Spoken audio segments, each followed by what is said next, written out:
Welcome to the Samson Strength Coach Collective. On today's episode, we have Gabe Derman.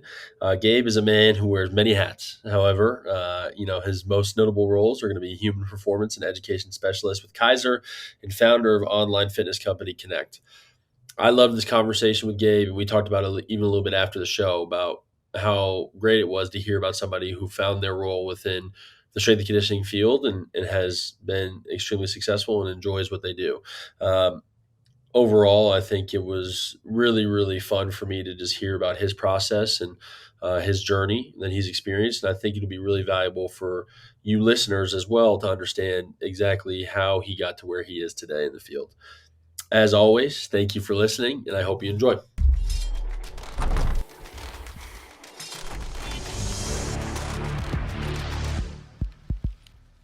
What's going on, Samson Strength Coach Collective listeners? On today's episode, we have Gabe Derman. Gabe is the human performance and educational specialist for Keiser and founder of online fitness company Kinect. Gabe, thank you so much for coming on. Thanks, Connor. I appreciate it. Usually I'm the one hosting the podcast. I do one for Keiser, and I'm the one asking the questions. So I guess this is what it's like being on the other side of things. So, thank you for inviting me, and I'm appreciative of this opportunity today. Absolutely. I'm really excited to get into it. And, I'm thinking it might even be somewhat of a worlds collide type situation for our listeners. If somebody's listening to your podcast and listens to mine, it might be a little bit different. Well, I got my notepad here. I'll take some notes while you do this. So, if there's anything I can take back and apply to the own podcast, I'm with the right guy here. Well, thank you. Hopefully you are with the right guy. Hopefully there's one or two things you can take back. We've got to know each other a little bit. I'm really excited to kind of get to know you a little bit more throughout this podcast. Can you kind of just give us a brief background of your history in strength and conditioning and then what's brought you to your current endeavors? Of course. So I'm originally from Evanston, Illinois, born and raised. I started playing baseball at a really young age. I got into strength and conditioning really through sports. I was fortunate. I was exposed to some really great coaches at an early age with baseball, and I had a really positive relationship with sports and coaching. I went to the University of Michigan for undergrad. I studied kinesiology. I started interning at a place called EFT Sport Performance near my hometown in Chicago to gain some experience before starting my first internship in collegiate strength conditioning, which was with the Michigan Olympic staff, Mike Favor and that staff over there. That was really my first exposure to the collegiate space in terms of strength conditioning. I wasn't exactly sure what I wanted to do after college. And one day, one of the coaches, Coach Lou Porciazzo, who's still a great friend of mine, shout out Lou, pulled me aside and asked me if I wanted to pursue this as a career. He told me I could apply to become a GA. And I looked at him and I said, Lou, what is a GA? I don't know what you're saying. So he said, oh, it's a graduate assistant. I said, okay, cool. I think I've heard of that before. So, anyway, I applied to various grad schools. I visited the University of Texas during my spring break. The first experience I had there was walking down into B2, walking down to the weight room, and who's opening the door for me? Emmett Smith. That's awesome. And immediately I knew, okay, this place is different. This place is a little bit different. So I met Donnie Mabe, Sandy Abney, the rest of the UT athletic performance staff. And that's really all I needed to make my decision, was to meet Donnie and that staff. They were incredible. And Emmett Smith, of course. But it's worth mentioning there too, at the time I had a friend who I was visiting during spring break, and I recall it being like 55 and sunny. And it was a snow day actually there because the night before it was like 30 degrees. So it was like a freeze day. So I'm there at a crawfish boil. This awesome band, Turnpike Troubadours, are playing. They're rocking out. 55 and sunny. I'm like, I'm going to grad school here. This is the place for me, So I spent my first year there as a GA working with men's baseball primarily and helping out with Olympic sports. I went back home to Chicago between those 2 years to intern for Dr. Waggle at DePaul while I went home and got back surgery. And then my second year at University of Texas, I switched over to men's basketball, and that's where I GA'd for our mutual friend and great friend, Coach Roos. And it was there that I really started to fall in love with the culture of college basketball and strength conditioning within college basketball. And I really wanted to stay in hoops. So after my grad school, I went to UCLA to work with Wes Long and the men's basketball program there. And shortly after, I was hired to work at the University of Washington in Seattle as a full-time strength conditioning coach. I worked with men's baseball, the golf, tennis. while assisting with men's basketball. And I think without a doubt, that was my favorite experience in strength conditioning. It was just the best staff ever. I mean, Todd Tukin, the director at the time, did an amazing job. And, Coach Gabby Quiegel has done an amazing job since. And I think that was like a really special time and experience in my life that I'll always cherish. But then I kind of was trying to grow professionally within this field, like many of us are. And like I mentioned, I wanted to stay in hoops. So I had the opportunity to move back home to Chicago and be close to home. I became the director of performance for men's basketball at UIC in Chicago. And from there, a few years after that, I transitioned to being at Keiser, and I now work as a human performance education specialist. I've done that for the last 2.5 years or so. And in that time, I've done some personal training in the Chicagoland area. And in that time, I founded a company called Kinect, which is a platform that provides people access to affordable online personal training and fitness coaching. So, long answer, but that's kind of the road and path that I took to getting to today. No, I love the long answer, right? Because I think those things all layer on top of each other and kind of point you to the direction that you are currently, right? And, we've spoken before just about the importance of family, right? And getting back to Chicago and then actually developing what you want to do from there. The one thing I am curious about, what drew you to basketball? Because myself, it was, again, I was a football strength coach and that's what I wanted to do. And I thought I was going to go to Iowa and make $1 million a year, and then all of a sudden I started working with basketball and it just was a completely different world for me and I really enjoyed it. What was that aspect for you that kept you entertained with basketball? Right. So when I was with Olympic sports, my experiences there were a lot of times when I felt like, hey, you're an Olympic sport, strength conditioning coach. You're working with multiple teams. You're spending a lot of time in the weight room. And as I mentioned from the top, I didn't get into strength conditioning because I loved the weight room. The weight room was okay for me. It wasn't a place that like I loved being and I had to be in. Like I'm the type of person where like, hey, I have a workout scheduled. It's really nice out. You want to go play some golf? Like, cool. I'm out of there. Like, I'm going to play some golf. So I never really like love the weight room, and I really love sports, and I love the complexity of sports and problem solving with sports. And I think as I grew in the basketball culture of strength conditioning, I realized it's common to be working with one team. Maybe you have a golf, alongside that as well, but really working with 15 athletes, and you're working with the entire coaching staff, at least in my experience, and you're going up to practice. You're spending more time on the court. You're traveling with the players. You're really ingrained in the team process and all things that encompass being part of a team. And that was really attractive to me. So I think number one, being able to really be a part of that team and be a part of sports was important to me. And then secondarily, as a young coach looking at the landscape of strength conditioning, you had mentioned football and making $1 million. Well, the next tier of strength conditioning coach that is making really good money in this field is basketball, and specifically was men's basketball. So I also looked at it from that piece and that end of the spectrum where it's like, hey, here's a really positive professional experience, but also financial considerations are a huge part of this. And I knew that that was an opportunity that was provided with basketball as well. And then lastly, I just got to meet a lot of people in basketball strength conditioning, and I loved all the coaches. I was a part of Charles's high performance basketball symposium. I went to the Final Four, met some great coaches there as well. And I really just love the passion that they had for strength conditioning. And I love the community that basketball provided. Well, it's a fantastic community when you get to talk with these people and understand strength and conditioning. I think it's so cool because to me, basketball is really the sport where I see the most variance amongst programming and how people kind of approach it.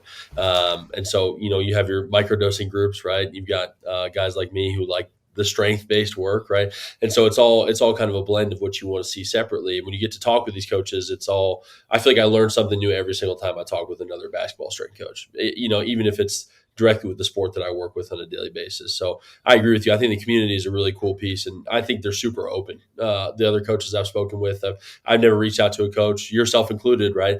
Who's kind of not spoken with me, or at least taking the time to have a small conversation. And I think that stuff makes a difference in enjoying the sport. Now, not to say that can't happen in football, but or any other Olympic sport that you're working with. But basketball specifically seems to me to be the most open. Yeah, that's just the experience that we have both had. And I think it's an experience that a lot of people share. And I just think about all of these coaches that I've talked to and all these coaches I continue to have relationships with, from friendship standpoint, from a Keiser standpoint. And you're right, everyone is totally an open book. And it's not to say that other sports aren't. It's just that was our experience with basketball. And it was a magnet for me. And I wanted to have a career in that field and with those people. I wanted to go to conferences with those people. I wanted to continue to develop relationships with those people. It makes a difference, and it makes, I think, your daily life kind of more fun when you have those people you can reach out to. I think maybe even the aspect of, usually basketball, you're kind of on your own island. I've got my own office over here, and so I call other basketball strength coaches during the day instead of kind of discussing things with other Olympic strength coaches that I share the office with, and so it makes it fun. Yeah, the last thing I'll add is our job is to be a strength conditioning coach. So I do think that the basketball athlete presented a really amazing challenge. You kind of get everything with basketball, and you get these athletes that are so incredibly gifted and their genetic ability is so high, yet their training age is so incredibly low. But you get conditioning, you get power, you get strength, you get mobility, you get all planes of motion. You get this chaotic environment where they have to seek solutions, and there's so many different ways to move around the court, and different players have to do different things. Different players have different sport specific roles. And I just think it's a really awesome puzzle that is unsolvable, but I think it presents a really great challenge, and it's really stimulating for a coach to try and solve it. I think that's the best way to put it. 1,000% is it's just all encompassing, and so how can you approach it on a daily basis because it's so fluid as well too. As in your role now, obviously it's going to be a little bit different than a strength and conditioning coach on a daily basis. Can you kind of walk me through what you do as a human performance and education specialist at Keiser? Yeah, so I started, like I mentioned, Keiser about 2.5 years ago. Todd Tukin, the same person that I worked for at Texas with Olympic sports, went up to University of Washington to become the director. He hired me at Washington. I left him twice now. And then he now is our VP of education, performance and research at Keiser, and he rehired me again. So anyway, I've been with them for a couple of years, and our role on the education team, there's a few of us who are all former strength conditioning coaches. And our role is to really do a few things. We wear a lot of hats in this role. We liaison between our clients and our sales reps. So we have numerous sales reps across the United States and internationally, and we try to help them with the pre and post sale process. So if you were considering buying Keiser, you and I could have a discussion about your weight room, your goals, things that you're considering for your training. And then once we have this conversation, we bring in the sales reps, and they can talk all the details of pricing, logistics, shipping, all that stuff. And then once the sale is made and your install is there, we'll actually travel to your location or travel to any location to provide on-site education. And I think that's really cool because a lot of people buy Keiser equipment. A lot of people think it's really awesome and great, yet they don't fully understand why and the why behind it. So we get to go on site and educate and really help coaches seek solutions for their training. Okay, why should I use this? When should I use this? How does this coincide with the other things, that I'm doing in the weight room? So we're having conversations every day surrounding performance. We're also helping with product development. Keiser recently launched a new screen display, a new line of equipment that will have a touch screen display with different performance metrics, speed, power, velocity, range of motion. So we got to help design that, which was really awesome. And to see organizations, to see colleges now have that in their weight rooms, and to see athletes using it is very cool to know that we were a part of that. And we're also starting to build out some education courses. So, like you see with continuing education, you can go on and get this certification. Keiser, with the education team, we are starting to build out those education pieces too. So coaches can actually get a more formal education on Keiser and how that fits in the grand scheme of resistance training and cardiovascular training. Your VP must have a deep love for you after leaving him twice and then coming back a third time. I gotta say, I'm the lucky one, man. Like he's treated me really well, and it's been great. We've had an amazing time everywhere that we have worked together and we continue to have an amazing time. Our relationship has really grown professionally, and it's really grown personally as well. He's a great friend of mine, so I'm really grateful for Todd and all the opportunities that he's provided for me with Keiser. We also travel a lot. Like I've been very fortunate. I've been to the UK a few times now. Went to Australia last year, Canada. I just got back from the Bahamas to do an on-site education in the Bahamas, which I was really happy about. Yeah, absolutely. But it's cool. We get to really meet these practitioners and club owners, presidents, VPs from all over the world that are involved in performance. And, with Keiser, it's not just athletes and strength conditioning. We're really big in the medical space. We're really big in the private sector and working with general population. And we're big with the military. So we're traveling and talking to people that are not just in collegiate strength conditioning, not just professional sports strength conditioning, but really people all over the world that are seeking solutions with human performance and are trying to help all types of people. Wow. Hey, I mean, and I guess I'm curious as well too. How do you operate in your role as the founder of Kinect? What does what does your company do, and then how do you operate as the founder? Yeah, I started Kinect last year, and it was my name. It was Derman Performance, and it changed to Kinect. So, as I mentioned, after COVID happened, I was still in my role at UIC. I had this thought of, I always had this identity of I'm helping people. That's really why I got into this. I mean, I have two parents that are in the medical field. They're amazing listeners. They're great role models, and they're experts at connecting with people and helping people. And for me, strength conditioning and coaching was this vehicle to help people and connect with people and help people feel better and realize their goals. So my identity in strength conditioning was tied to that idea. Oh, I'm helping people. And I think COVID, this is not my own individual experience. A lot of people experience this. I had this chance to sit back and just think a little bit about my role in strength conditioning and about my career and kind of where I wanted to go with things professionally and personally. And I had a moment to breathe, and I kind of had this light bulb moment of, yeah, I am helping people, but this is 15 to 20 people. This is 45 people if I'm an Olympic strength conditioning coach. And these are Division I, highly motivated athletes that will likely be just fine without me. And I wanted a little bit more than that. And it's not to say that that's the wrong thing, but for me, I just wanted something more. I wanted something bigger, and I wanted a bigger platform to help people. So I got out of collegiate strength conditioning and I got into personal training, and I started training moms, dads, young athletes, and started taking all the things I had learned in this coaching space and applying it to those people. And in return, I was getting a lot from them. And I really fell in love with this process of being able to meet somebody where they're at, or take in people who have never sniffed the weight room in their life or had some really real anxieties with fitness, or mentally or emotionally just physically weren't in a great place, and then just help guide them along their journey and help them feel more confident, help them feel better. And I was able to do that on a bigger scale. Now, that got exhausted as well because there's one of me and there's only so many people I can see in a day. So I started doing some online programming, like I'm sure many coaches listening to this have done, programming for friends, family. And I had a lot of people asking and inquiring about that. And I was limited because I had started working with Keiser.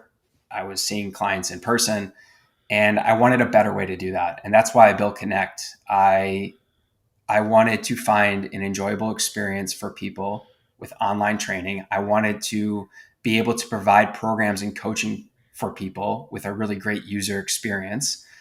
And I just didn't have enough time to do that. But I thought to myself, man, I know so many great coaches in the collegiate space, in the professional sports space that are doing a really great job. They can probably do this really well, but they're kind of stuck doing what they're doing and don't really know how to find these quote normal people or these people that are trying to find them.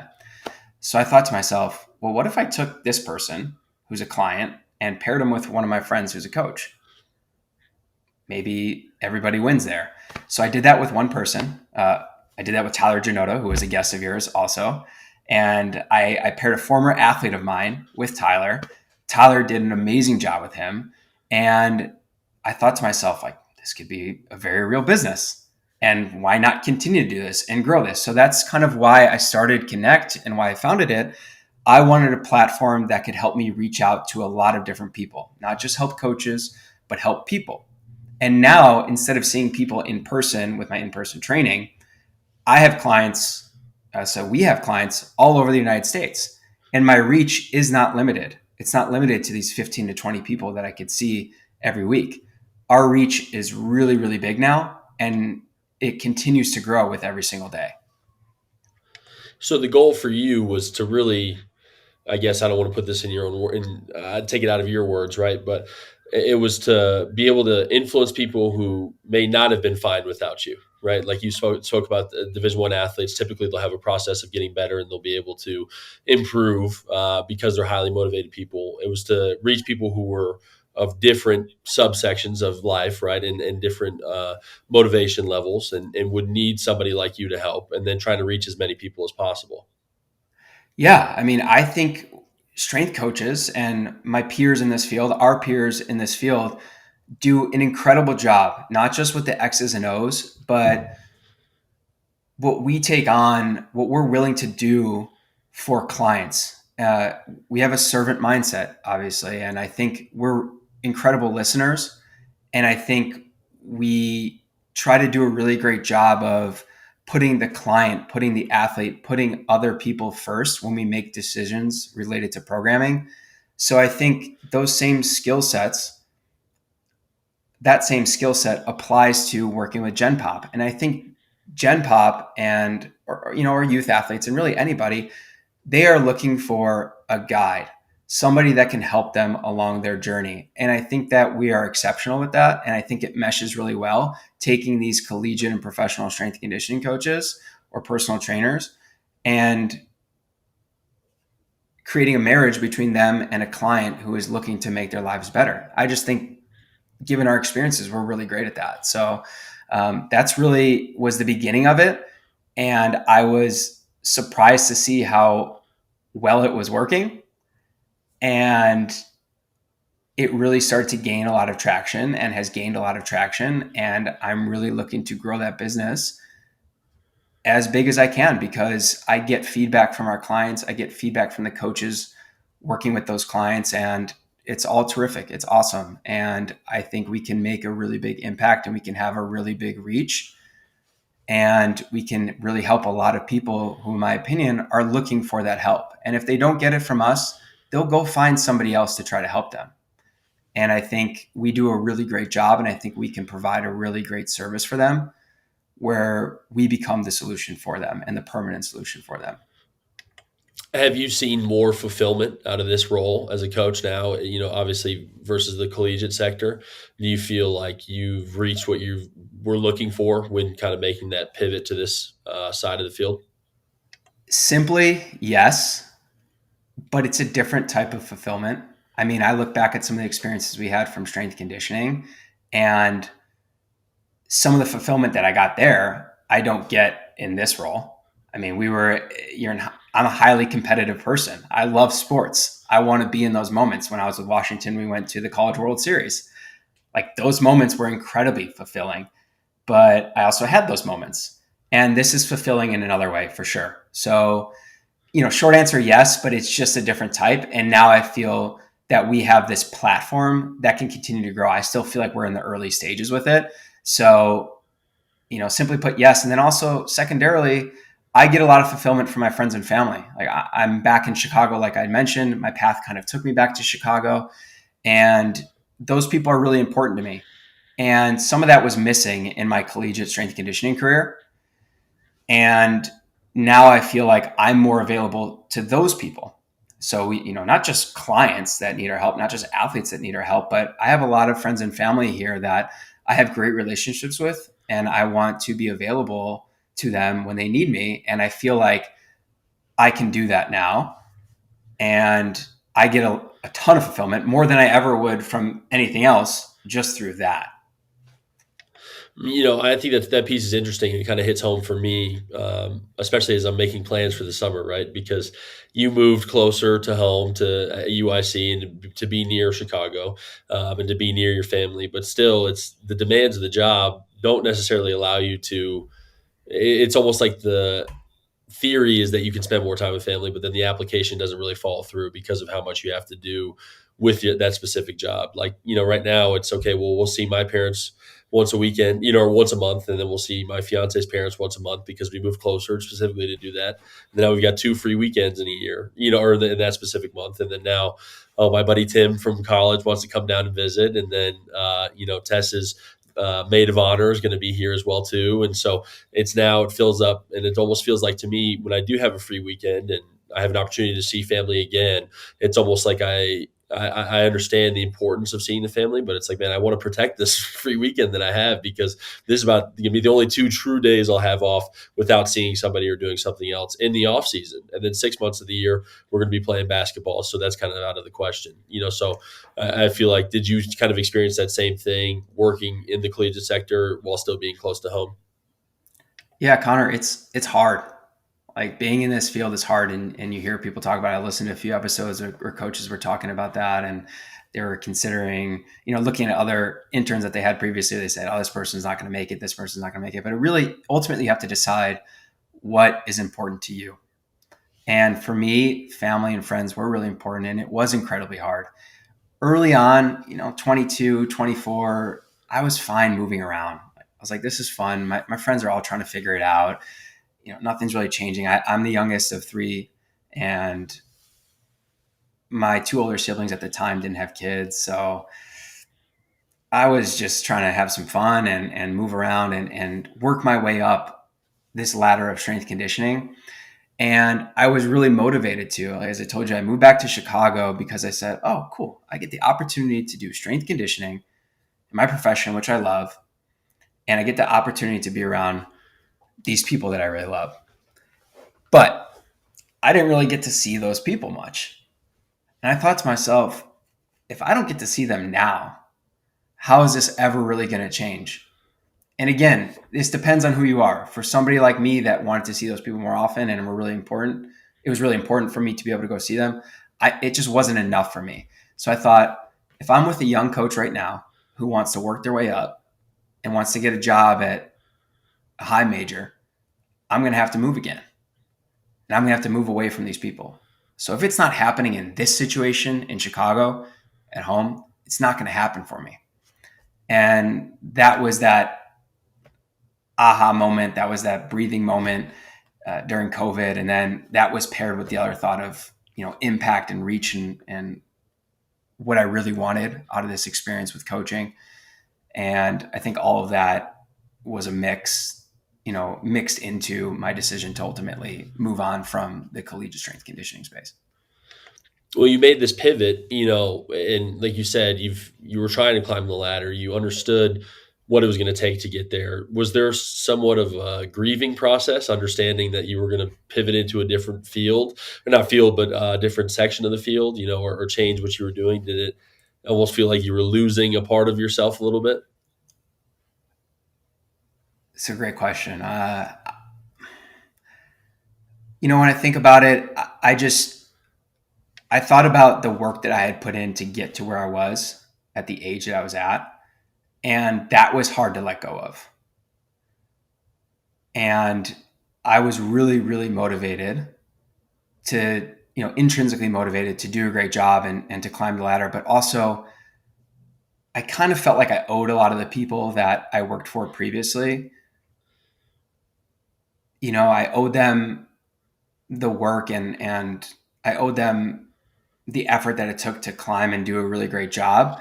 I quickly got over that once I got out immediately. It was like I moved on. It was like, what can you, because when you get into the private sector, remember, I quit the collegiate space and you're on your own now. And this is like kind of pseudo post-COVID. And when you get into personal training, you own your own business. You don't really have time to grieve or think about your former career. It's like, I need to go make money right now because this is my livelihood. Yeah. So that ended really quickly. So I think the decision was kind of tough. It felt grand in the moment, but I have some perspective now, and looking back on it, like, no, not at all, because that coincided with me starting at Keiser. And I get a lot of coaches and friends now in the field that ask me something similar. They say, how is it being out of coaching? Or like, out of coaching? I work at Keiser and I talk to coaches and sport organizations every single day. We talk about velocity and power and asymmetries and range of motion like every single day. And I've met more coaches and learned more in the past 2 years, 2.5 years than I thought I ever could in terms of coaching. And I run a company now that is centered around fitness coaching. So to be honest, like, I've never felt more in it. And I never really saw that as a transition out. It's just kind of this evolution of my career and me as a person. Well, I think we talked about that even before the show. Is it's not leaving coaching whatsoever, because you're coaching all the time. Even on a practical basis, if you look at it from a standpoint of what you actually do, you're still online coaching, right? But then you get to be within the field, and you get to be relevant.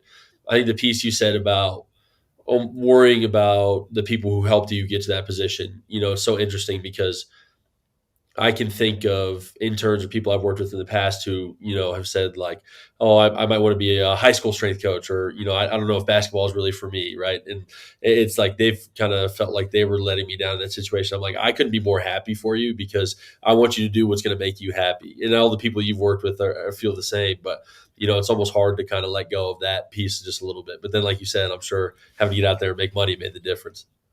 Yeah, and you realize that those people just want you to be happy. Yeah. As I mentioned, like, one of our skills as strength and conditioning coaches, you're great listeners. You care for people, right? And so you end up breaking the news to people, and all of a sudden you think it's this huge deal, and all of a sudden, like, that's amazing. I'm so happy for you. You're going to do a great job. And you're like, oh, okay. So yeah, looking back, and I kind of laugh that that I maybe felt bad about letting people down, but you're not letting people down. And in fact, they're really proud of you. And these people don't go away. We've since then been able to reconnect or maintain those relationships with all those people, probably better than I would have had I just stayed in strength conditioning and continued on, because now I'm talking to them and seeing them at conferences and helping them. And my relationships have actually blossomed and got even better with a lot of those coaches that have helped me along the way. I actually have more time to talk with them. So that's been really enjoyable as well. It's so funny. I had that conversation 2 days ago with another coach who's a good friend of mine, and he told me he's getting out of the collegiate sector. He's opening up his own business, and like he was like a little nervous to tell me. And I was like, "Dude, that's amazing! Like I couldn't be more happy for you in that situation, because his was a similar situation. He wanted to be as close to family as possible, and him and his fiance are both from a specific area, so they wanted to move back there. And it was like, he was like hesitant at first a little bit, and I'm just excited, because I feel like almost with him transitioning out, I get to talk about cool stuff about running this business and doing those things with him, instead of just like, oh, what'd you do with your basketball guys today? Okay, well, how's that going to Right. layer into the next week and a half? It feels a little bit more personal to me. Yeah, absolutely. Yeah. And as a young coach, I always listen to older coaches. I mean, I remember we had this coach from the Houston Astros come in. I thought I wanted to do baseball. I was like, I want to be a professional baseball strength conditioning coach. And when I was at Texas, we had somebody come visit the weight room. I was always around when people would come visit the weight room. And he started talking. I said, what's your schedule like? What's your life like? Tell me about this. And I was a GA at the time. And I left that conversation. I don't want to be a baseball strength conditioning coach. Yep. I don't want to do this. And then I was okay. I want to be a director of strength conditioning, right, at a big school. And I started listening. And I started seeing the relationships of sport coaches and the decisions that directors have to make, and some of the stuff that they have to deal with that doesn't really deal with the actual X's and O's of training or really coach athlete relationship. I said, I don't want to deal with that. I don't want to do that. And then that just continued to evolve. And that's why basketball became an attractive opportunity, where if you get in the right situation, a lot of times your family can be involved and your family can be around. And you mentioned having your own space or your own facility. The rules are a little more lax, and there's a little bit more wiggle room there to maybe keep your family involved, which is a huge piece of that for coaches. You went through this process where, like you said, you kind of had that aha or light bulb moment of understanding what you wanted out of your specific role as a professional, and then understanding that you valued family. how did you kind of attack the process after that moment? What did you evaluate? Did you look at completely different fields, and then kind of narrowed it down to what you wanted the most out of uh, your realization? Yeah. As I mentioned before, I had parents that were in this medical field. It was part of my DNA from an early age, was connecting with people, listening to people, creating relationships with people, and helping them live a better life, helping guide them to living a better life. So I think for me, that was a big piece of it. I definitely wanted to have that be a huge factor in whichever direction I wanted to go in.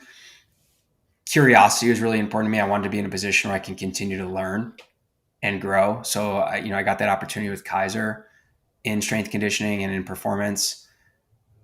The ability to be pushed to learn and continue to enhance your skills, sharpen your knowledge, everything related to performance. And for me, it's now this bigger piece of the puzzle, which is not just athletes, but older adult populations, trying to help them live a better life, trying to understand the challenges that they face, medical field, tactical. So I think I just wanted something that would allow me to continue to do that, but then also stay connected to this field that's done a lot for me. Like I told you, I've talked to all these people all the time now. These are a bunch of friends. These are a bunch of people that treated me really well, and I wanted to stay connected to them. The only difference now is I don't have a coach calling me every second or, calling me on Sunday night trying to figure out a practice plan. I get to do that, on my own time. I get to be connected with that field on my own time. And I definitely wanted something that would provide me an opportunity to maybe explore outside of, just being at home every single day. Or part of the thing I loved about collegiate strength conditioning was traveling. I loved traveling with teams because I loved going to different cities. And I loved walking around, plugging my headphones in, walking college campuses, finding the best food spots, finding the best sandwich place. I love traveling. So for me, I wanted something that could provide that. And Keiser definitely provided that opportunity as well. As I mentioned, I've been able to go kind of all around the world now and meet people and try different foods and enjoy. So I think that was really important. And then with Kinect, like I said, like that reach, helping people was really important for me. And then that was a nice blend of everything because I can stay connected to the strength conditioning field. I mean, right now, the coaches that I have that work for me from Kinect, I have somebody from Michigan, I have somebody from Texas, I have somebody that I worked with at UCLA, I have somebody that I worked with at Washington. I have all of these friends that I've had with previous experiences that I now get to continue to work with. So it's dovetailed very well. I mean, it just sounds like you really have gotten the best of each world, and you evaluated what you wanted and then understood, okay, well, this is the role I want to fill. And this is how I want to continue to stay in coaching because it allows you to travel. It allows you to stay connected with other coaches and it allows you to kind of flex your coaching bone. I mean, it sounds like it's really a great, ideal situation for you. Absolutely. And I get to help other coaches. I mean, I think it's really difficult in our field to find time to commit to maybe another stream of revenue, right? But we have a master's, we have multiple certifications, we have years of coaching experience, like I mentioned, experts in the X's and O's. But it's hard to find time when you finally get a break, you finally have that protected weekend to Yeah. think, okay, I'm going to dedicate this now towards starting my own business. So the energy, it's hard to find the energy to do that. So knowing that that's a limitation for coaches, accessing people who might want training, and then knowing that it's a limitation for people who want really great coaching to find accessible coaches that are really great. That's kind of the essence of Kinect. And for us, I still do some coaching in person. I still do some in-person personal training, and it's expensive. It's not very flexible. My clients have to see me at like 6 a.m., 7 a.m., a few times a week. If I go out of town, they don't see me. If they go out of town, I don't see them. And it can be very pricey for them. So I wanted to also be able to deliver really great training in an affordable manner that fits people's lives. And that's really what Kinect does. It allows people to get personalized programs through an app and allows people to get access to really great coaching and really great training. And meanwhile, I get to help out my friends who have treated me really well and I have great relationships with in strength conditioning, and help guide them, you know, guide them in a way that helps them get more income. Yeah, absolutely. I mean, and I think the affordability piece is really interesting behind it, because when I talk with other coaches, and you said, a lot of us all do online programming, right? My price is pretty high, and it is because of that. What you said, with the time that I have, if I'm going to spend the time doing it, it is going to be a little bit more expensive, because it's my free time, and ultimately it would have to meet the demands of what I need out of that situation. And so I think it can be tough, because I've even talked with other coaches about what they charge, right? And sometimes it's drastically low, because they're just getting into it and they're kind of nervous to even charge. Like they're like, well, I trained somebody for free for 2 months, and I'm like, all right, we can't really be doing this, right? But the affordability aspect is really important, and I'm sure it aligns with your specific goal of reaching more people as well. No question. You nailed it. Yeah. I mean, people, it's my opinion that coaches should stop providing programs for free.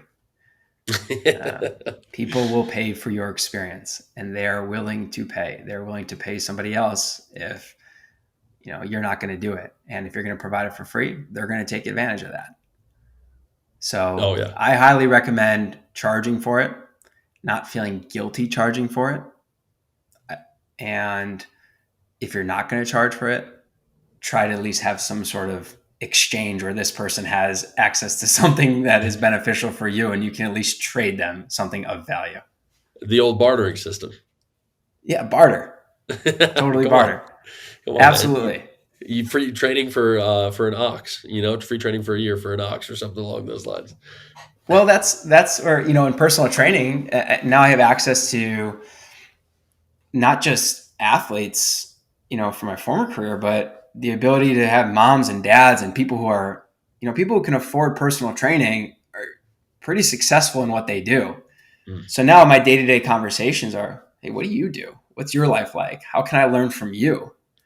And maybe build skills or acquire knowledge for myself, which is really great. And yeah, there are people who might have a standing tea time at 7 a.m. on Sunday mornings, and I might trade a session for that.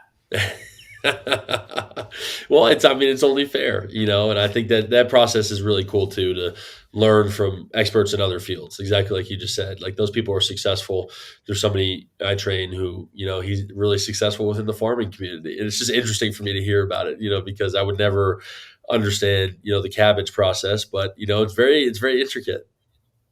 The cabbage, yeah, I got to know more. Tell me more. I mean, basically, he's the number one cabbage producer in the country, which is it's something very cool to hang his hat on. And his last name's Green, so it What? works out perfectly. Yeah. That's incredible. See, that's what totally. We get people from all over, and I get so excited. We do an onboarding process, and I get so excited to learn from them and listen and find out where they're coming from, how they heard of us, and what they do for a living. I had somebody who worked with us at the Chicago Art Institute, and he works with like big donors at the Chicago Art Institute. And just hearing about his life and the challenges that he faces, because we always try to bring it back to, okay, well, like, what are your challenges with fitness? How come, what's a roadblock for you? It's like, my schedule is crazy. I'm like, well, why is your schedule crazy? I'm meeting with donors for breakfast at here, then I travel over here, then I spend a weekend here with another donor trying to get them to donate. It's like, man, you live a kind of a crazy life.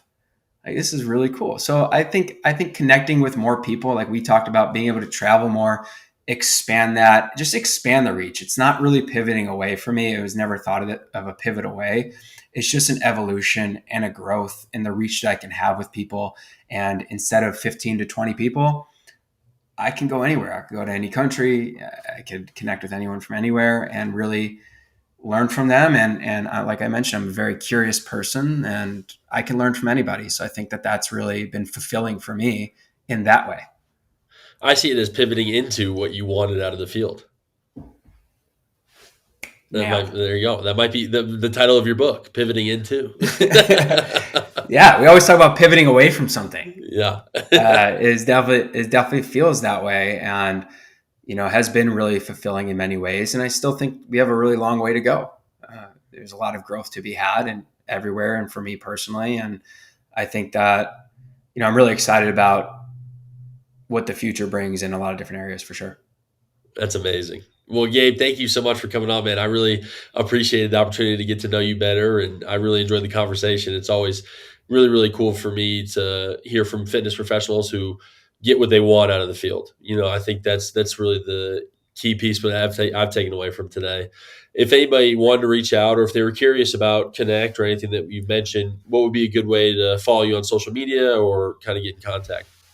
My absolutely, and I just want to say I really appreciate Samson Equipment for having me on, taking the time. The prep work that you did for this was awesome, and I'm really appreciative of the amount of effort that you put into this process, and then also just having me on to, share whatever insights I've been able to share today. And I know the amount of work that it actually takes to put on a podcast and publish an episode. So sincerely, thank you very much. If people want to reach out to me, they can follow me on Twitter at coach_G Derman.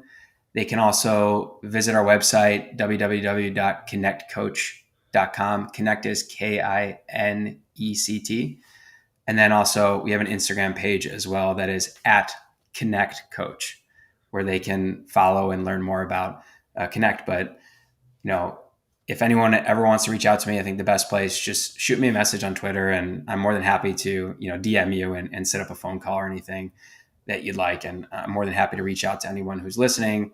I would love to connect with you. I invite you to connect with me, and hope we can learn from one another. So thank you for the time. I really appreciate it. Absolutely. And all those kudos go to our editor, Stephanie. She's the one who does all the hard work. I just get to get on here and laugh with some coaches. So she does a fantastic job. One more thing that I have to mention. I'm a real estate agent in Chicago too. Oh, So, here we go. so if anyone's ever looking to buy or sell, or you're listening in, buy and sell in Chicagoland area, just hit me up. I'll be happy to help you out. That's it. Now that's the most key piece right there. Okay, now we know. All right. If anybody's moving to Chicago or if anybody's interested, you got to hit up Coach Derman. Thank you. Thank you for coming on, man. I appreciate it. Yeah, thank you.